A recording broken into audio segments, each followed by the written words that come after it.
सांगाल हा प्रकार घडला होता? समृद्धी महामार्गावरती खिळे असल्याबाबतचा जो व्हिडिओ रात्री व्हायरल झाला होता, तर त्या अनुषंगाने मी सांगू इच्छितो की समृद्धी महामार्गावरचा 54 किलोमीटरचा जो पॅच आहे त्याच्या मेंटेनन्सचं काम चालू होतं आणि ज्या ठिकाणी हा प्रकार घडलेला आहे तर त्या ठिकाणी मेंटेनन्सचं काम चालू असताना म्हणजे जवळपास मागच्या 8 दिवसापासून हे काम चालू आहे। लेन नंबर 1 वरती काम चालू आहे, लेन नंबर 2 आणि 3 ह्या सुरू होत्या।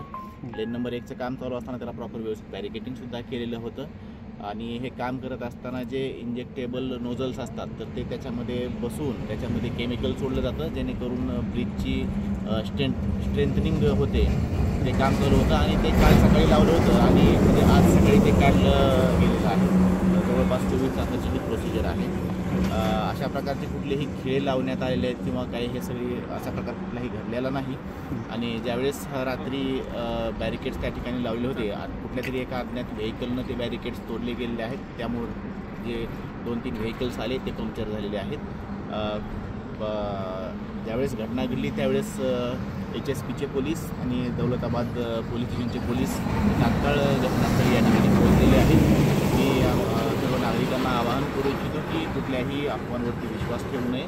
प्रशासन पूर्णरित्या दक्ष आहे।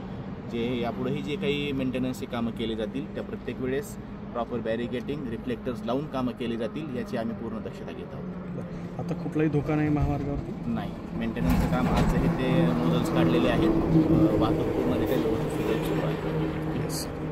थँक्यू।